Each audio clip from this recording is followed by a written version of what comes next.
Bonjour. Alors, d'abord, quelques précisions. C'est donc il restera après ce cours 2 autres cours. Donc, le prochain cours, nous avons donc, comme vous avez pu constater, retrouvé notre amphi. Donc, en principe, plus personne ne va se retrouver assis ou accroupi ou debout. Le prochain cours a lieu la semaine prochaine, même heure, même endroit. Alors, il y a un problème avec le dernier cours qui était que j'aurais donc... je ne faisais pas le cours du... enfin, je l'avais annoncé d'ailleurs. Je ne faisais pas le cours du 22 parce que je ne suis pas là. J'avais donc annoncé cours le 29. Mais le 29, toutes les salles du collège sont prises par un grand événement qui est la journée consacrée à l'intelligence artificielle. Voilà, sous le haut patronage de l'Élysée. On peut soupçonner qu'il y aura peut-être une sécurité un peu lourde. Bien. Donc, il n'y aura pas de salle. Alors, donc les cours sont reportés. Donc, je ferai donc mon dernier cours le jeudi 5 avril. Problème, jeudi 5 avril, l'après-midi, cette salle n'est pas disponible. Alors, j'ai le choix entre avoir une salle plus petite, mais on va retomber dans les problèmes qu'on a eus précédemment, ou déplacer mon cours le matin, auquel cas il aurait lieu ici. Est-ce qu'il y a beaucoup de gens que ça dérangerait que le cours ait lieu le matin? À quelle heure? Très bonne question. Il y a la Grèce à 11h. Et d'Escola à quelle heure? Aïe, aïe, aïe. Alors, je pourrais demander... il y a la Grèce à 11h. Je pourrais demander à faire cours ici à 10h, voire 9h30. Il y a des scolas. Bon, alors, à ce moment-là, écoutez, je vais garder l'horaire. Simplement, faites la course en arrivant, parce que ce ne sera pas cette salle. On risque d'être un peu à l'étroit. Voilà, mais voilà, ce sont les contraintes. À partir du mois d'avril, le collège abrite beaucoup d'événements publics et les cours doivent un petit peu se serrer. Donc je maintiens l'horaire et on fera savoir sur le site, vous saurez en arrivant, dans quelle salle ça a lieu. Voilà. Alors, nous avions donc la dernière fois, nous continuons notre voyage dans le monde fantastique de l'art funéraire sogdien de Chine. La dernière fois, nous avions donc vu, nous avons terminé de voir les reliefs du lit funéraire.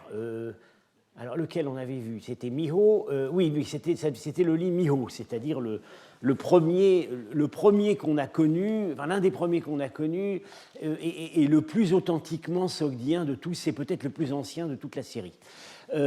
Alors, nous allons maintenant consacrer un temps assez long, peut-être même toute la séance, au plus remarquable, le plus riche de contenu par son iconographie de ces lits funéraires. En l'occurrence, ça n'est pas un lit funéraire, c'est un véritable sarcophage, comme vous pouvez le constater, exposé au musée archéologique de Xi'an. Il n'a pas tout à fait les qualités esthétiques de certains de ceux qu'on avait vus parce qu'il a perdu sa polychromie. La pierre n'est pas très flatteuse, un peu noirâtre, un peu gluante, donc il a perdu ses peintures, mais par son iconographie, c'est le plus extraordinaire de tous, et il est encore maintenant sujet à des problèmes d'interprétation dans des discussions auxquelles je participe. Alors, ce sarcophage a donc été trouvé en fouille régulière en 2004, et j'avais la chance de me trouver à ce moment-là à Xi'an, et je l'ai pratiquement vu sortir de terre.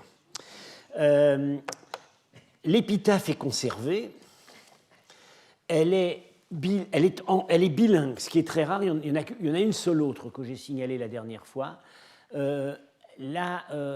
Voilà, l'épitaphe sogdienne est ici, en fait donc écrite, le sogdien peut s'écrire de droite à gauche, mais il peut aussi s'écrire de haut en bas.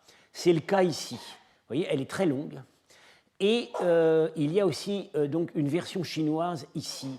Alors les deux versions ne se correspondent pas véritablement. Ce sont des élaborations à partir d'un matériau biographique fourni par la famille, peut-être même le défunt avant sa mort, et chacune, la version sogdienne est un peu plus terre à terre. La version chinoise, comme toujours, est beaucoup plus conventionnelle, mais contient des détails qu'il n'y a pas dans la version sogdienne. Alors, sans plus attendre, j'en viens au texte donc sogdien, et je signale à l'occasion quand il y a des éléments qu'on connaît par la version chinoise. C'était dans la période d'Axiang des grands Zhou, la dynastie des Zhou, la dernière grande dynastie du Nord avant la réunification de la Chine. La deuxième année, le premier mois de l'année du Rat, donc on est dans le calendrier chinois. Le 23e jour, donc c'est le 16 juin 579. Donc, il y avait un homme d'une famille de Kesh, Shi Kesh en sogdien, Shi en chinois, donc Charisabs au sud de Samarcande, habitant dans la ville de Kachan, Wuwei. On a déjà vu cette ville à propos des anciennes lettres, c'est le grand centre sogdien dans le Kansu. Il obtint de l'empereur le titre de Sapao de Kachan. Et il était un notable dans le Sugdikestan. On va voir, ça pose un problème. Il s'appelait Wirkak, fils de Wanuk, fils du Sapao Rashtvande. Mais la version chinoise précise Sapao dans son propre pays. Et on tombe dans le problème qu'on avait posé. Il y a une équivoque entre Sapao, titre administratif chinois, et le sens originel sogdien Sarpao, qui veut dire chef de caravane. Sa femme, née à Senpen, aujourd'hui Shiping, on va voir, c'est très intéressant comme localisation, s'appelait Wiyusi. Wirkak épousa sa femme à Senpen, alors d'après la version chinoise, c'est en 519, il avait donc 30 ans. Il mourut ici à Hundan, donc Xi'an. Hundan, c'est le nom sogdien de Xi'an, et on sait par la version chinoise, il avait 86 ans. Il est mort en 579. Sa femme est morte un mois après lui. D'où le texte qui élabore à la fin, de manière d'ailleurs assez émouvante, je trouve, assez digne. Il n'y a pas d'être vivant qui naissent et ne doivent mourir. Il est difficile de dépasser le terme de sa vie. Ça, on va bien les croire. Cependant, il est encore plus difficile dans le monde des hommes qu'un mari et sa femme se voient l'un l'autre durant toutes ces années, tous ces mois, tous ces jours, et qu'ils vivent ensemble tout ce temps aussi au paradis. Cette maison des dieux faite en pierre, donc c'est à la désignation du sarcophage, a été construite par Vreshaman Vande, Gemad Vande et Frod Vande, les trois frères, pour leur père et mère à l'endroit approprié. Ouais, typique de l'onomastique sogdienne, c'est souvent ce qui permet de repérer des fratries. On l'avait vu dans les anciennes lettres, c'est que souvent les fratries ont un élément commun dans le nom. Enfin, voilà, Vande, serviteur d'eux. Alors, cet épitaphe mérite évidemment un certain commentaire. La date ne réfère pas, comme il y a une seule date et qu'ils sont morts, pas morts le même jour, ce n'est pas la date du décès, c'est la date de l'enterrement. Un homme d'une famille de Kesh. Alors, on a vu, Kesh, c'est l'une des 6 grandes origines des Sogdiens de Chine. En sogdien, un habitant de Kesh s'appelle She, et d'ailleurs, le personnage dans son épitaphe sogdienne s'appelle She Jun. Jun, on ne sait pas très bien ce que ça vient faire ici, puisque ça n'a rien à voir avec son nom sogdien, qui est Wirkak, qui veut dire le loup. Ce qui est un bizarre pour un zoroastrien, puisque c'est un animal démoniaque, mais il y a des cas, on connaît d'autres cas où un zoroastrien peut s'appeler Monsieur Loup. Sa femme, c'est plus zoroastrien parce que oui aussi, ça veut dire aube. C'est la divinité de l'aurore. Bien. Il était d'une famille de Kesh. Alors, il se trouve que on connaît des Sogdiens, on se connaît 2 lignées de Sogdiens à Kesh, de Kesh à Guiyuan, un site qui est donc entre la capitale Xi'an et le Kansu. Or, nous voyons que la trajectoire personnelle de Wirkak le fait naître, donc originairement à Kesh ici. Il démarre sa carrière, ensuite il est sapao à Wuwei, il épouse une femme de Sipin, qui est là en fait, à l'est du lac, ici, du Kokonor, près de Wuwei. Et puis, il termine sa vie à Xi'an.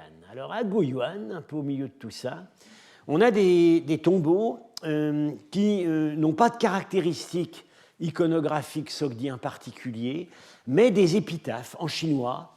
Et on voit qu'il s'agit de deux familles, donc originaires de Kesh, et qu'on suit sur 6 générations.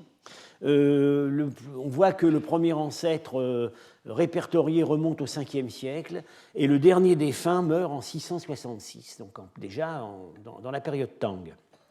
Alors, il y a des choses intéressantes quand on compare les épitaphes de ces gens-là avec celles de Wirkak. Pour ces deux familles, qui étaient peut-être en fait une seule, bon, les premiers ancêtres étaient Sapao dans leur pays, ce qu'a été le grand-père de Wirkak. Et puis ensuite, on repère dans la famille un gouverneur de Shiping, donc l'île mentionnée, là où habitait la femme de Wirkak. On repère aussi des militaires, et puis pour finir, il y en a un qui est interprète à la cour des Tang, et un autre qui est directeur des haras impériaux. Alors ça, c'est une activité assez connue chez les Sogdiens, puisque les Sogdiens étaient beaucoup dans l'importation des chevaux. On n'a pas iconographiquement, donc dans l'iconographie de ces tombeaux des gens de Kesh de Guiyuan, il n'y a pas d'éléments sogdiens, mais il y a des éléments intéressants dans le petit matériel. Alors évidemment, le petit matériel qui a été trouvé, c'est ce qui a échappé au pillage. Il y avait des choses beaucoup plus riches que ça. Il y avait certainement des vases. Bon. Ce qui a échappé au pillage, c'est ça. Et alors, dedans, on voit quand même très bien que ça manifeste des contacts avec l'Occident. Parce que vous avez ici, des monnaies sassanides, ici. Vous avez une monnaie byzantine et des imitations de monnaie byzantine. Voilà. Donc ça, c'est une monnaie sassanide authentique. La monnaie byzantine authentique, je crois que c'est celle-là. Il y a des imitations de monnaie byzantine. Un sceau sassanide d'importation, avec une inscription tout à fait lisible en Pélévi, l'image d'un lion, des pierres semi-précieuses qui viennent aussi d'ailleurs. Donc on voit très bien qu'il y a ici... Et puis, alors le masque funéraire, ça c'est une tradition chinoise. Enfin, chinoise. C'est originaire en fait de la steppe, mais ça existait aussi en Chine. Donc voilà, ces épaves montrent quand même que cette famille avait des contacts avec l'Ouest. Alors, en fait, on n'arrive pas véritablement à raccrocher la généalogie de ces gens-là avec la généalogie de Wirkak. On ne peut pas identifier des personnages d'une généalogie à l'autre. Mais les noms, il y a des noms qui se retrouvent dans les deux généalogies. Et Yutaka Yoshida, qui a donc publié l'épitaphe de Wirkak, suppose qu'il y avait un lien de parenté, que tout ça, c'était le même clan. C'est pas la première fois qu'on est amené à supposer, d'après certains indices, que ces familles d'immigrés sogdiens en Chine, elles n'étaient pas si diverses que ça. Il y avait dans le système des 9 lieux d'origine qui ont donné donc leur nom de famille chinois, il y avait peut-être seulement certaines familles, ou peut-être même une seule, spécialisée dans l'expatriation commerciale. On voit ça on retrouve des noms dans les inscriptions du Haut-Indus. On retrouve des noms qu'on avait dans les anciennes lettres de Dunhuang. Un nom clanique, Kanak. Donc, on voit que c'est peut-être un milieu plus serré que ce qu'on pourrait penser. Alors, un problème donc, que j'ai signalé, Huirca, qui est donc lui dans la hiérarchie administrative chinoise, Sapao de Kachan, clairement ça ne veut plus dire chef de caravane, bien qu'on va le voir par les reliefs, il a aussi exercé cette fonction, mais il est un notable dans le Soukdikestan. Alors ça veut dire quoi? Alors il y a deux hypothèses. Yoshida, qui a publié l'inscription, pense que ça veut dire tout simplement la Sogdiane. Ce qui pose quand même un problème. Comment est-ce qu'un personnage pouvait être à la fois pouvait à la fois faire sa carrière en Chine et rester un notable dans son pays d'origine? On voit que ça a davantage l'air d'être le cas de son grand-père, en tout cas. Alors, Pavel Lourier a fait une autre hypothèse qui me paraît préférable, c'est que Soukdikestan, ça veut dire la communauté sogdienne. Mais ce n'est pas forcément les Sogdiens en Sogdiane. Ça peut être tout simplement la communauté sogdienne à Wuwei. Voilà. Parce que le suffixe estan en persan, on est habitué à supposer que ça veut dire pays, hein, Tadjikistan, Ouzbékistan, etc. Mais ça peut aussi vouloir dire communauté, groupe humain. Et donc, ça pourrait plutôt être ça, à mon avis. Alors, l'épouse, qui s'appelle donc Wiyusi, est née à Xiping. Alors là aussi, c'est assez intéressant. Donc par ici. Alors d'abord, c'est vraiment la ville qui est, vous voyez, juste au sud de la grande route qui relie la Chine du Nord au Gansu, et c'est la montée sur le plateau tibétain.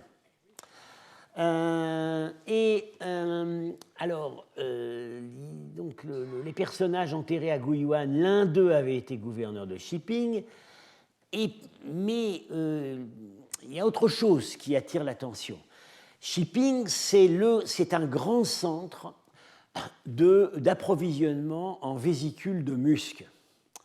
Marco Polo en parle assez en détail parce qu'il se trouve que pendant leur voyage, ils se sont trouvés, c'est plutôt le voyage de retour à mon avis, ils se sont trouvés, non, c'est son père et son oncle, lors de leur voyage, qui se sont retrouvés bloqués 1 an au Gansu, à Jiangye, pour leurs affaires, dit Marco. Il ne précise pas davantage. Et il se trouve que Marco a ramené à Venise une peau de chevreau à musc. On le sait par les testaments de la famille. C'est resté dans la famille pendant longtemps, comme une relique. Donc, on soupçonnerait assez facilement qu'ils ont été un moment, bon, comme j'ai déjà eu l'occasion de le dire, Marco est extrêmement chiche en détail sur les affaires conclues par sa famille, parce que c'est pas ça qui lui paraît intéresser le lecteur, mais on pourrait bien penser qu'ils ont été un moment dans le commerce du musc. Je rappelle donc que l'un des personnages des anciennes lettres, l'auteur de l'ancienne lettre numéro 2, Nanai Vandé, si je me rappelle, oui, Nanai Vandé, qui est probablement à Langzhou, mentionne l'envoi à Samarcande d'un capital en vésicules de musc qu'il a accumulé pour assurer l'avenir de son fils. Et donc là aussi, donc c'est pas indifférent de voir que l'épouse de Huircac a des attaches avec ce grand centre de fourniture en musc. Le musc, c'est typiquement le genre de produit que les Sogdiens pouvaient aimer commercialiser parce que ça vaut son poids d'or, et même plus. Donc c'est typiquement matériel de prestige, peu pondéreux et très cher. Les capitaines de bateaux n'aimaient pas du tout transporter des chargements de musc parce que l'odeur était absolument insupportable, mais bon, sur un chameau, ça devait passer davantage. Alors, j'en viens maintenant à l'iconographie. Il y a d'une part des compositions habituelles sur les lits funéraires sogdiens. Alors, les prêtres que vous avez déjà vus et que donc avec d'autres tombeaux, et que donc je ne montre pas à nouveau ici, les prêtres oiseaux, symbole du dieu Sroche, la cérémonie funéraire, la cérémonie du 4e jour après la mort, au moment où l'âme est censée franchir le pont, et là on va vraiment les voir franchir le pont. Bon, c'est montré, mais alors, par ailleurs, donc, il y a un ensemble très riche de panneaux. Je montre plutôt des dessins que des photos parce que la pierre est difficile à photographier. On peut voir pour des petits détails, mais pour l'ensemble, il vaut mieux voir les dessins. Les panneaux se répartissent en 2 catégories. Il y a des scènes religieuses à contenu principalement eschatologique, en rapport avec le voyage dans l'au-delà. Et ça, c'est unique. C'est le seul, avec un autre tombeau qu'on va voir après, c'est le seul cas où on a ça. Et par ailleurs, il y a des scènes biographiques. En l'occurrence, 6 scènes, ici numérotées de A à F, qui se lisent de droite à gauche. C'est normal, le sogdien s'écrit de droite à gauche. Donc l'art sogdien souvent se lit de droite à gauche. Pas toujours, mais souvent. Les peintures de Penjikent, par exemple. Elles occupent 2 côtés. Un côté ici, un côté là. Bon, on voit pas, c'est pas très net sur cette image, mais ce sera plus sur les images détaillées. Et ce qui est particulièrement intéressant dans ces scènes, c'est qu'elles forment vraiment clairement une séquence chronologique, ce qui n'était, semble-t-il, pas le cas ailleurs. On a aussi l'impression que c'est moins conventionnel que d'autres. Il y a vraiment, on soupçonne un rapport assez étroit avec la vie réelle du personnage. Alors, que voit-on? Première scène à droite. On voit deux personnages. Alors, celui-là est clairement un sapao, parce qu'il a le bonnet qu'on a déjà eu l'occasion de voir, et un jeune homme, vraisemblablement son fils. Alors, je dis tout de suite, à mon avis, c'est Wirkak jeune, avec son père ou son grand-père. Et ils viennent présenter leurs compliments à un couple royal qui vient d'avoir un bébé. C'est la visite de courtoisie. Ça mène des cadeaux. Ce couple royal est dans un milieu, vit dans un cadre, disons, sédentaire d'Asie centrale, sans qu'on puisse être précis. Ils ne sont pas sous la yourte, ils sont sous des pavillons, comme les Sogdiens en avaient. Ça peut être un peu n'importe où, entre Turfan, peut-être la Bactriane. Enfin, moi, je les verrais plutôt au Xinjiang, je les verrais plutôt du côté de Turfan, en fait. Le personnage ici porte une couronne stylisée, mais d'inspiration sassanide. Alors là, c'est très important, parce que tous les personnages royaux qu'on va voir sur ces scènes ont ce type de couronne. Alors voilà, ça c'est le détail.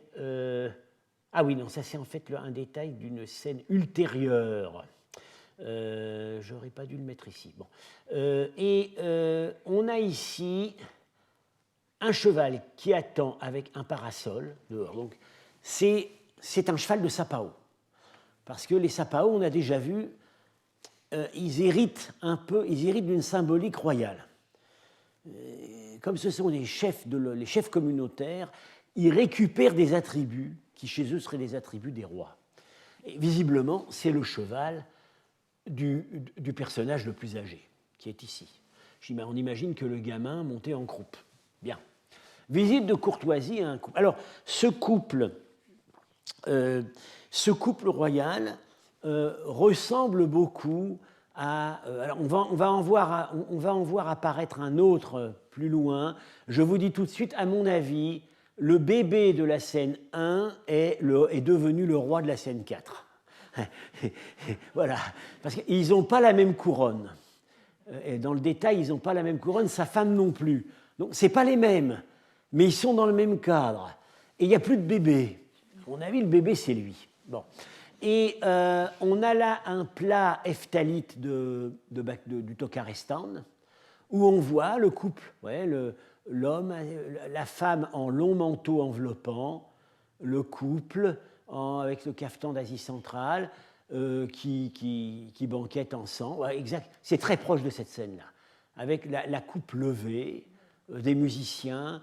C'est vraiment la façon dont les Hephthalites se faisaient représenter. Et ce qui frappait beaucoup les Chinois, c'est que quand les souverains Hephthalites recevaient, ils recevaient avec leurs femmes.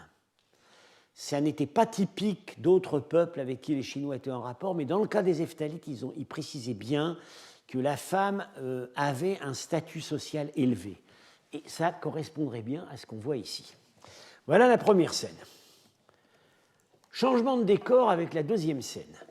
On a un autre personnage qui porte lui aussi une couronne de type sassanide, ce n'est pas la même, et lui, il est à la chasse dans la steppe.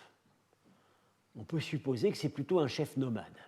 Alors, le décor, le décor montre des manguiers.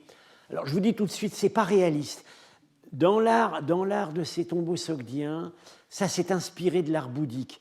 Manguier, ça veut dire exotique.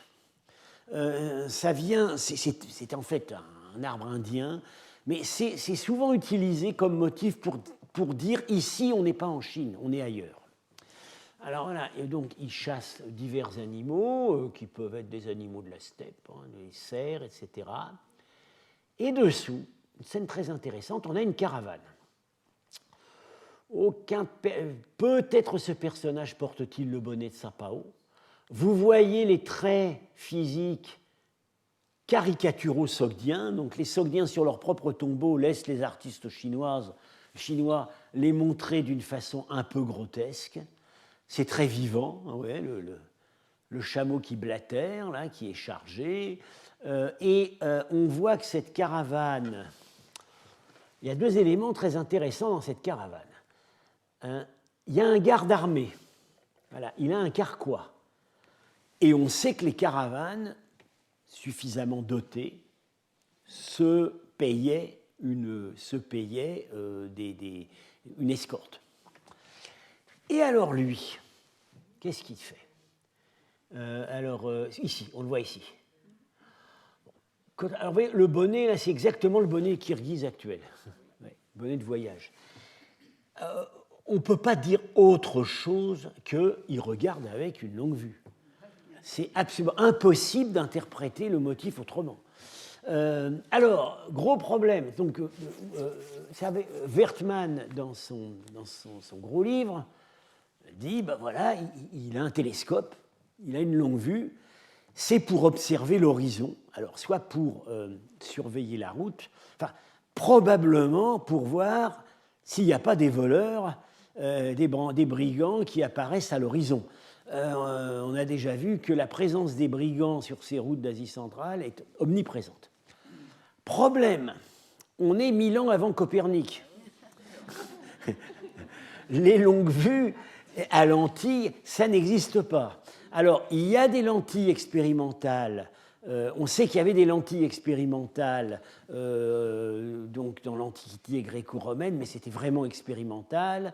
Il y en avait après dans la science arabe.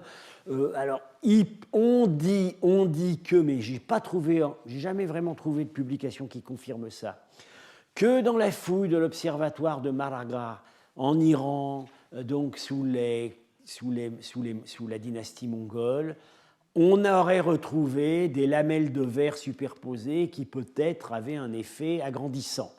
Mais enfin, ça ne nous donne pas l'invention de la longue vue au VIe siècle. Mais il y a un détail, il y a une information intéressante.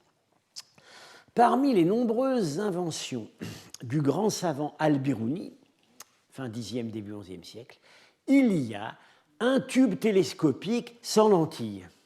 Parce que même s'il n'y a pas de lentille dans le tube, ça permet quand même de concentrer la vision en éliminant les lumières latérales.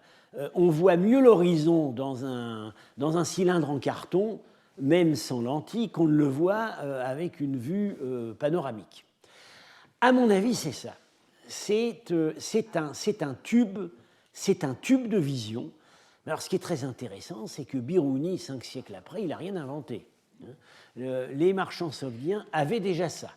Ça, c'est une pièce aversée au dossier, à mon avis, au dossier de l'héritage centra-asiatique de Biruni, qui était né au Khorezm, qui avait grandi au Khorezm, qui était resté très patriote au khorasmien, et dont on sait que une partie de la géométrie, de l'astronomie, de la géométrie de Biruni peut venir de la pratique de l'irrigation très sophistiquée du Khorezm.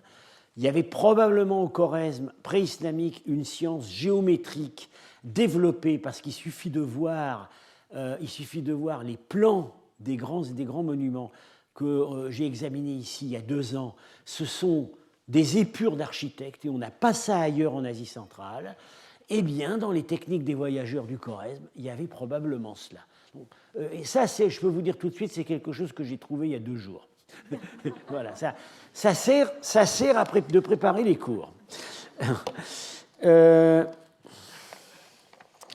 Alors, qui peut être ce souverain nomade qui a quand même une couronne sassanide?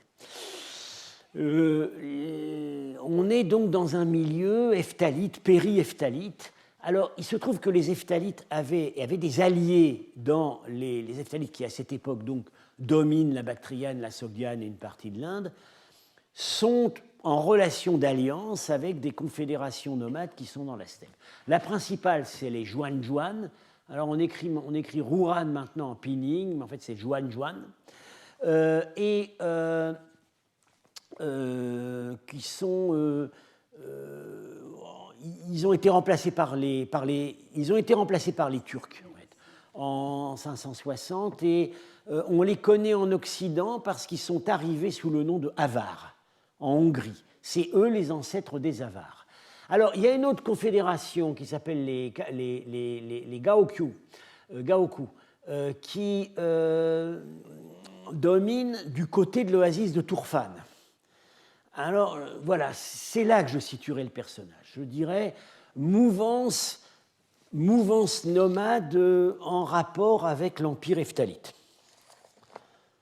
Nous continuons et nous arrivons. Alors voilà, à nouveau, 4e scène. Nous avons ici à nouveau la visite chez un souverain, mais lui c'est un nomade. C'est peut-être le nomade qu'on a vu chassé dans la scène précédente, parce que là, les couronnes sont à peu près compatibles. Il est sous la yourte, vous voyez ici. Et c'est un bon chasseur, il a ses faucons avec lui. À nouveau, on a 3 personnages, dont un sapao âgé. Et bon, moi je pense que c'est Wirkak et son père ou son grand-père qui est en train de vieillir. Et c'est une façon de montrer, comme le fait l'épitaphe, que Wirkak est l'héritier d'une pratique familiale, du commerce. En dessous, la caravane au repos. Et dans la scène suivante, nous retrouvons à nouveau un milieu sédentaire avec ce pavillon, un couple qui, à mon avis, est le couple de la première scène, enfin, est le bébé de la première scène qui est maintenant devenu roi. Donc ça, c'est une façon de nous dire une génération a passé, mais ils étaient toujours sur les routes. Ce qu'on nous dit là, c'est que Wirkak, jusque vers la trentaine, était à mener la vie d'un chef caravanier.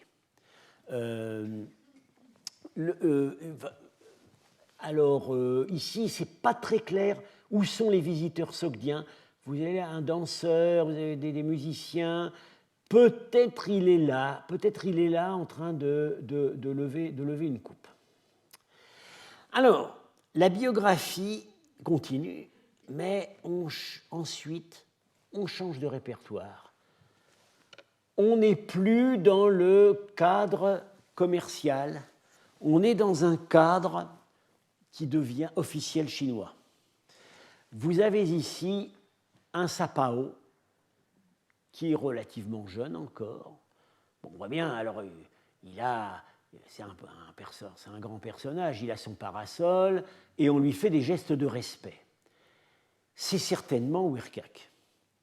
C'est Wirkak qui qui, après une carrière commerciale, entame une carrière de haut administrateur dans le cadre chinois.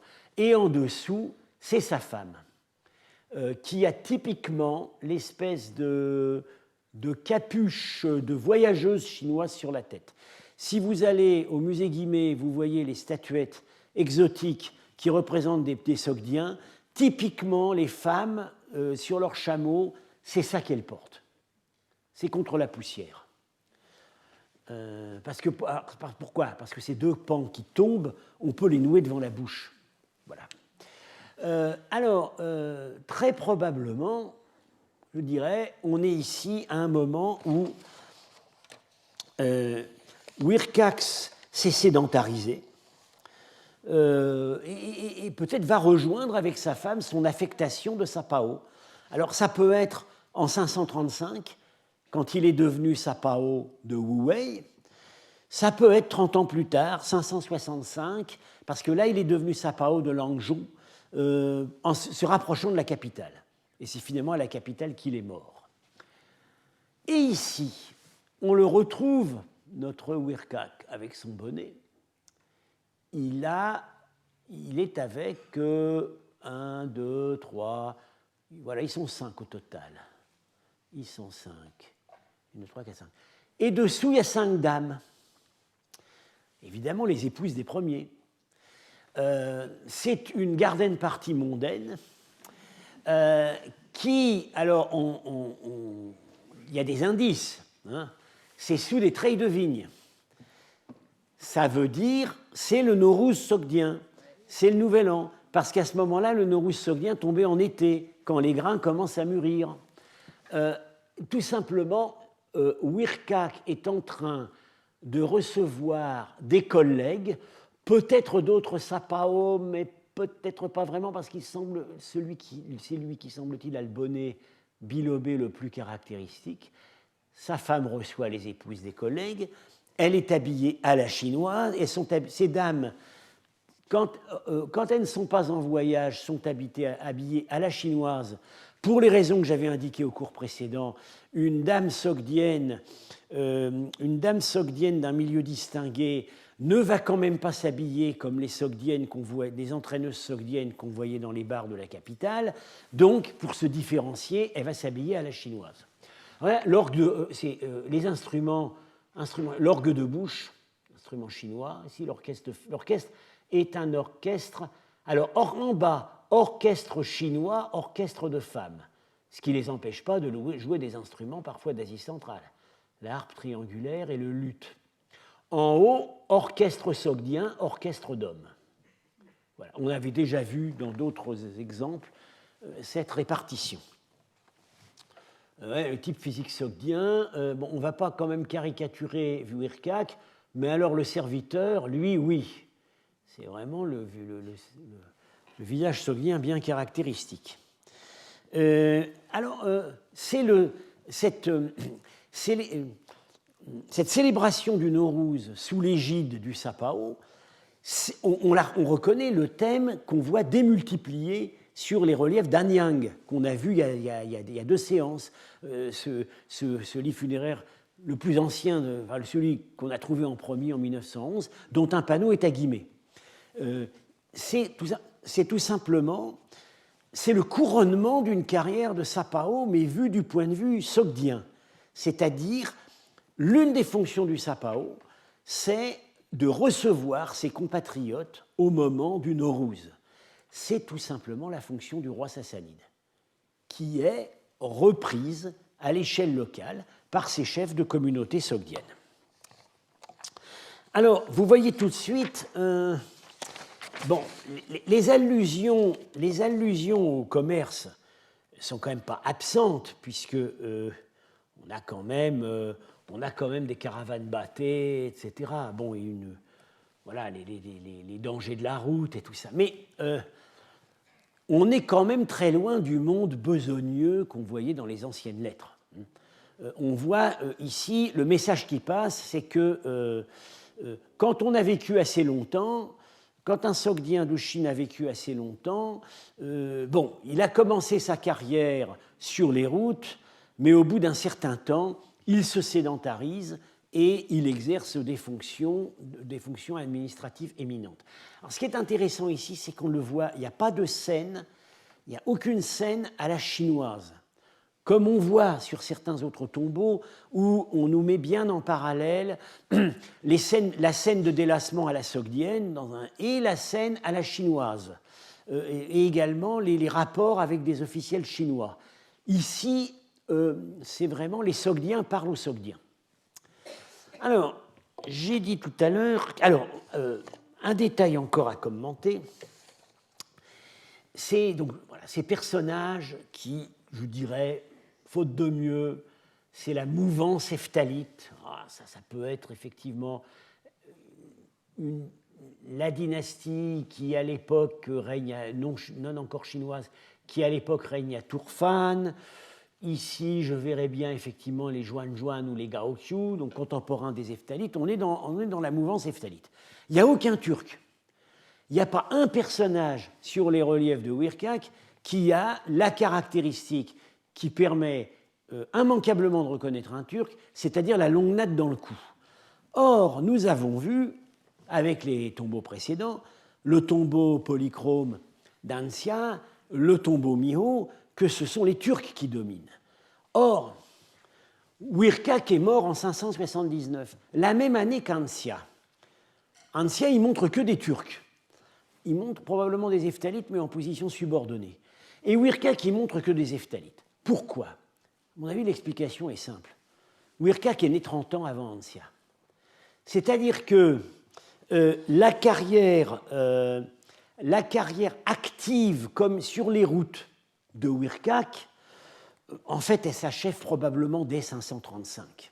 Voilà. Il a vécu, et puis après, il vit très vieux, mais sédentarisé en Chine.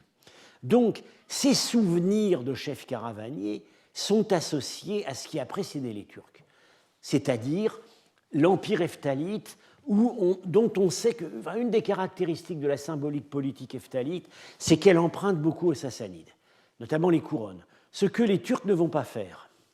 En revanche, Ancia, qui est né en 517, lui, il avait 30 ans au moment où les Turcs sont arrivés au pouvoir. Donc, les gens avec qui, disons, les interlocuteurs commerciaux qu'il a eus durant sa vie, c'était déjà les Turcs. Donc là, je pense qu'il s'agit d'une différence générationnelle. Bien. J'ai exposé tout ça dans un article avec Pénélope Ribou il y a une dizaine d'années. Alors, on peut peut-être aller plus loin.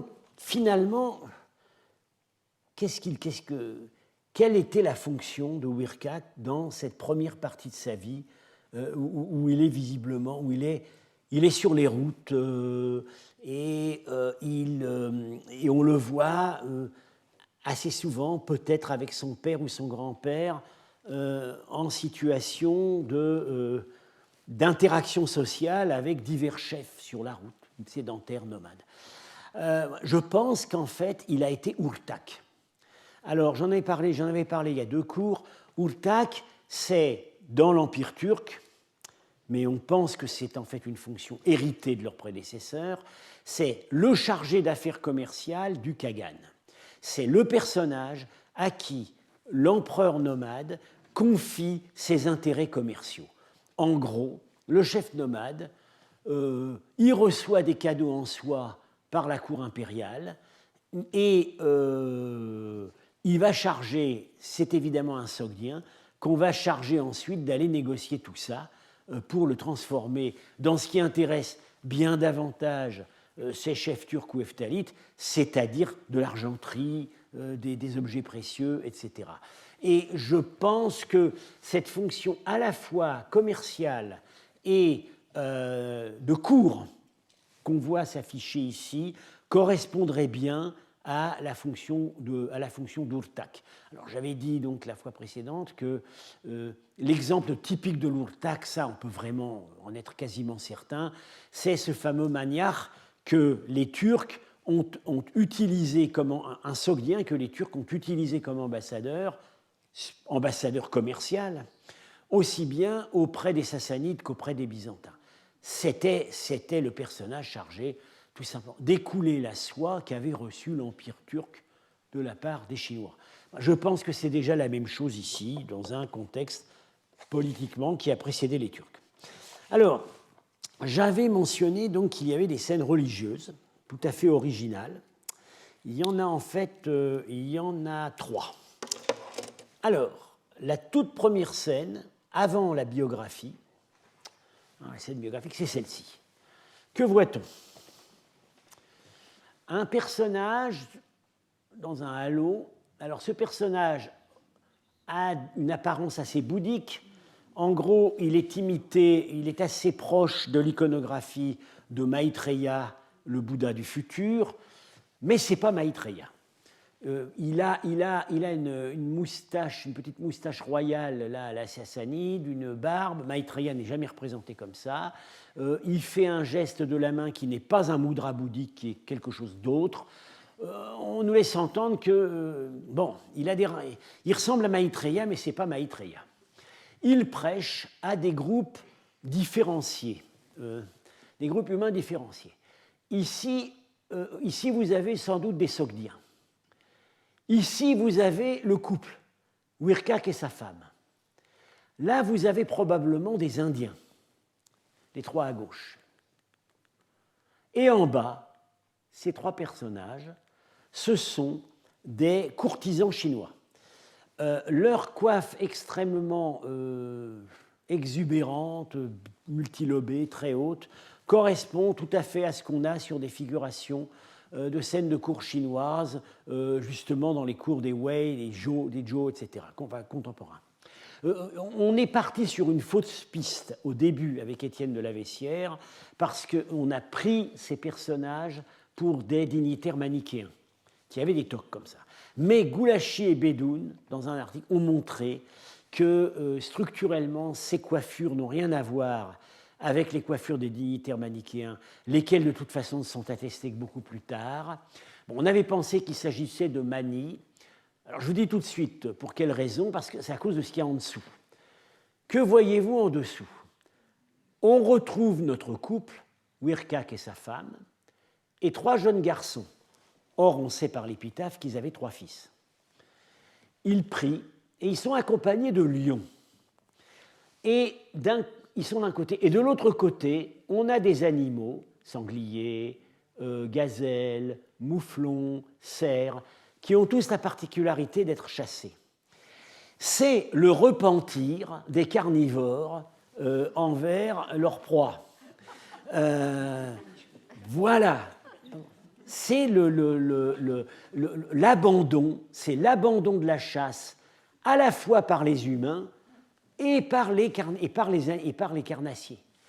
Alors, bon, il se trouve, justement, ça nous avait inspiré cette interprétation manichéenne, parce que le manichéisme prêche l'abstention de la viande. Oui, mais seulement pour les élus, pour la petite élite. Le tout venant des croyants manichéens peut consommer de la viande. Or, il y a un personnage, enfin, il y a plutôt, disons, oui, voilà, 2 personnages dans les conceptions zoroastriennes sur la fin des temps, qui, sous l'égide desquels les hommes vont abandonner la nourriture carnée. Ce sont les sauveurs du futur, ce qu'on appelle en Pélévi donc les Sochans. Alors, on a, je vous lis tout de suite les extraits de textes qui ont servi à Goulachi et Bedoun à faire cette proposition à laquelle je me suis rallié. Alors il y a un passage là, donc, dans le livre du Denkart qui concerne le 2e sauveur, parce qu'il y aura 3 sauveurs successifs en 3000 ans. Le 2e sauveur, voilà, il s'appelle Ushedharma. Lorsqu'il ne restera plus que 53 années au millénaire d'Ushedharma, la douceur et la saveur du lait et des plantes augmenteront à ce point que les hommes, n'ayant plus besoin de viande, en abandonneront l'usage. Et puis ensuite, on passe au 3e sauveur. Durant les 57 années donc, du dernier sauveur, les plantes serviront de nourriture pendant 17 ans, l'eau pendant 30, l'esprit pendant 10. Donc, on devient d'abord végétarien, et puis après on ne s'alimente plus. Bon. Et puis alors il y a un autre texte, Zatspram, qui m'a fourni pas mal de parallèles pour l'interprétation de ces reliefs. C'est encore plus précis parce que là on voit vraiment une injonction à abandonner la viande. Alors on nous dit qu'à la fin viendront sur terre Arduaïcht, qui est un des archanges zoroastriens, et Herman, qui est une divinité, disons, messager des dieux. Alors, vous me direz, ce n'est pas le sauveur final, mais on trouve ça fréquemment dans les textes apocalyptiques zoroastriens, notamment dans Zatspram. Il y a des permutations de personnages. C'est-à-dire qu'ils jouent le même rôle, mais tel rôle dans le processus du sauvetage du monde peut parfois être attribué à un autre personnage que dans les autres textes. Et alors, qu'est-ce qu'ils font? Donc, Arduaïcht et Herman. Donc, on peut très bien dire, ils jouent le rôle ils agissent en fait pour le compte du Sauveur. Et que font-ils? Ils montreront aux créatures quel grave péché c'est de tuer les différentes espèces d'animaux, et ils leur ordonneront, vous qui êtes des hommes, ne tuez pas ainsi les animaux comme vous les avez tués auparavant. Bon, il n'y a pas besoin d'aller chercher plus loin. C'est évidemment ça, c'est la prédication, alors c'est peut-être un sauveur synthétique, c'est peut-être le troisième, qui prêche à l'univers entier, symbolisé donc par la diversité des peuples, indiens, sogdiens, chinois, et le couple des défunts, l'abandon de la chasse. Et cette prédication s'adresse non seulement aux hommes, mais aussi aux bêtes. Alors, maintenant, il y a un autre panneau qui nous a posé quelques problèmes, mais je crois qu'il y a une solution. C'est pareil, alors vous voyez, il y a un ascète dans une grotte, ça c'est vraiment directement inspiré de l'art bouddhique, qui prêche à un animal, alors c'est pas clair si c'est un singe ou un petit félin. Et puis en bas, vous avez un océan peuplé de créatures monstrueuses. Et on retrouve Wirkak et sa femme qui supplient avec les bras levés. Et 3 anges descendent du ciel. On voit bien que c'est des anges, ils ont des ailes. Et ils descendent du ciel pour les réconforter en apportant un plateau de nourriture, des fleurs, etc. et en les tirant de leur détresse. Bon, alors c'est pareil, on avait d'abord pensé que peut-être c'était Mani, mais un épisode obscur où Mani fait une retraite dans une grotte, mais c'est attesté beaucoup plus tardivement. En réalité, l'explication s'impose d'elle-même quand on tient en compte la place de ce panneau. Il intervient tout à la fin du cycle de la vie terrestre des défunts et avant la scène où on les voit monter au paradis. Donc, on est ici dans les fameux 3 jours qui séparent la mort du jugement. Période ô combien cruciale. C'est pendant ce moment-là que l'âme est sous la protection de Srosh, que le prêtre célèbre la cérémonie du Chaharom, etc. C'est le moment où tout se joue. Et il se trouve qu'on a un texte qui nous dit ce qui se passe pendant ces 3 nuits où l'âme est encore sur terre. Je le cite. Donc, c'est des textes pélévis zoroastriens. Ici, en l'occurrence, il s'agit du Dadestan Idénig. Durant ces 3 nuits, l'âme est sur terre, et elle est dans le doute quant au lieu qui lui est destiné. Et elle ressent une grande crainte de l'enfer, et sa pensée lui présente une lourde tristesse et une lourde crainte. Mais en raison des bonnes actions qu'elle a accomplies dans ce monde, la première nuit, l'esprit des bonnes pensées, la deuxième nuit, l'esprit des bonnes paroles, la troisième nuit, l'esprit des bonnes actions viennent à l'âme et lui apportent aide et réconfort. C'est ça qui est représenté. Et ce qu'on voit ici, c'est que cette étendue d'eau n'est pas une étendue d'eau ordinaire, elle est peuplée de créatures monstrueuses, et nous allons voir dans le panneau suivant que c'est la manière de symboliser l'enfer. C'est-à-dire que ces personnages, c'est une manière très inspirée par l'Inde, hein, donc l'océan des samsaras, des transmigrations, peuplé avec des crocodiles, hein, mais c'est transposé, cette symbolique indienne est transposée dans une sémantique zoroastrienne. C'est l'angoisse, ce sont les âmes qui, l'angoisse de l'âme devant ce qui l'attend est visualisée est symbolisée par la représentation des défunts englués dans les eaux de l'enfer et qui supplient l'intervention de bonnes pensées, bonnes paroles et bonnes actions. Alors, qui est l'ascète en haut? Vous avez vu tout de suite que j'ai fait une proposition. Je ne vous le cache pas, cette proposition est considérée comme ridicule par tous mes interlocuteurs, qui m'ont même, dont l'une m'a même demandé de ne pas la diffuser pour ne pas nuire à mon crédit. Bien, mais je la diffuse quand même, parce que voilà, ce personnage, typologiquement, ressemble assez au Maitreya Sochans de la première scène, sans être tout à fait le même. Donc il faut a priori chercher du côté d'un des sauveurs de l'humanité. Et il y a un seul sauveur de l'humanité qui a passé 10 ans de sa vie au désert, ayant fui sa famille et s'étant nourri avec du fromage. C'est Zoroastre. Dans des traditions qui ont ensuite été un petit peu censurées dans la littérature zoroastrienne, mais dont on retrouve des traces nettes. Typologiquement, c'est exactement c'est la retraite de Jésus au désert. Hein. Donc, à mon avis, c'est lui. Et pourquoi est-ce qu'on met Zoroastre dans cette scène?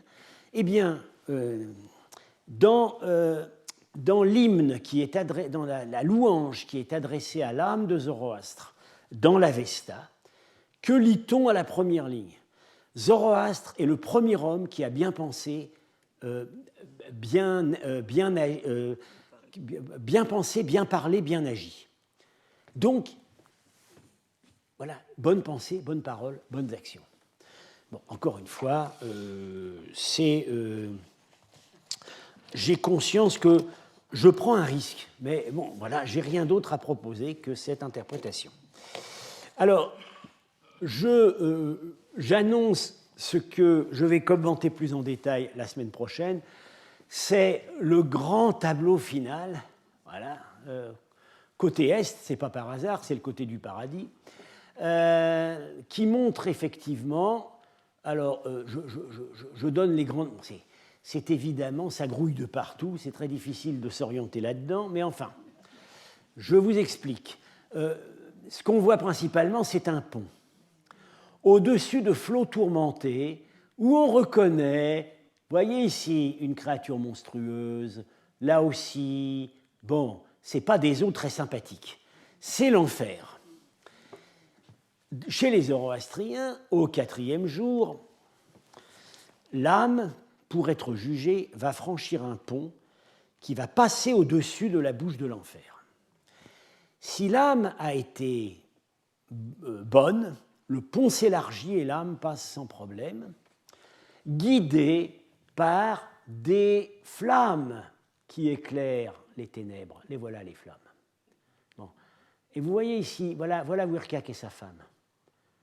Alors, je vous dis tout de suite, ils sont passés juste au-dessus de la bouche du crocodile. Ça veut dire qu'ils viennent juste d'être sauvés. Parce que si l'âme a été mauvaise, le pont se diminue, s'étrécit à la mesure d'une lame de couteau, l'âme est coupée en deux et précipitée en enfer. Alors, il y a d'autres détails qui agrémentent le récit. Enfin, ici, évidemment, c'est la façon dont un marchand sogdien sur un lit de mort voyait son arrivée au paradis. Il ne pouvait pas s'imaginer aller au paradis sans sa caravane et ses richesses. Ça, on voit très bien. C'est la psychologie du sogdien sur son lit de mort. La scène est inaugurée à droite par des personnages fort intéressants. Qui sont-ils? Eh bien, ce sont des prêtres zoroastriens, évidemment. On les a déjà vus dans les reliefs Miho la dernière fois. On en a vu un vers l'entrée du pont, mais on ne voyait que le début du pont. Voilà, on voyait que ça. Et là, on a le pont en entier. Et alors, au-dessus de ces deux personnages, les prêtres zoroastriens vont toujours par deux, comme j'avais expliqué, presque toujours. Au-dessus, et là, voilà la caravane qui commence à partir, et le feu qui va illuminer le chemin du mort. Alors, je vous cite le texte. Satspram, qui est une forme assez littéraire de la narration eschatologique zoroastrienne, mais à mon avis, qui devait être assez... On voit très bien qu'un texte assez proche devait circuler dans les milieux de prêtres qui ont inspiré ces reliefs. Puis une forme de feu conduit l'âme en avant sur le pont du Chinwat et frappe les ténèbres de l'enfer, après quoi se présente la semblance d'une montagne sur laquelle monte l'âme. Ça, c'est ce qu'on va voir après. Et pour corser le tout, vous voyez ici, malheureusement, l'image était mal coupée, vous voyez deux chiens. Alors, vous les voyez là. Vous les voyez, les deux chiens? Bien. Le pont du Chinwat est gardé par deux chiens. C'est assez proche du mythe de Cerbère chez les Grecs, mais là, ils sont deux. Ça remonte à l'Avesta, c'est dans le Vendidad. Je cite. Le Vendidad prévoit les peines qui vont s'abattre sur le meurtrier d'un chien. En fait, dans l'Avesta, tuer un chien, c'est comme tuer un homme. Le meurtrier du chien, que lui arrive-t-il? Les deux chiens gardien du pont ne l'assisteront pas à sa mort. Il y a deux chiens qui gardent le pont. Voilà. Bien, eh bien, je vous laisse à cette contemplation. Bon, il va falloir, après, on va désosser, parce que c'est extrêmement riche de détails, mais avoir retrouvé ce relief ces reliefs, c'est comme si on avait retrouvé un texte sassanide, un texte littéraire sassanide décrivant le sort de l'âme après la mort, sauf qu'on n'en a aucun. Enfin, on a une inscription du IIIe siècle, mais les textes qu'on a, ils sont du 9e, 10e siècle. Et là, on est au 6e. Et on voit que les mêmes textes, des textes extrêmement proches, circulaient dans ces milieux. Ça règle la question de la continuité de la tradition eschatologique zoroastrienne. Je vous remercie. À la semaine prochaine.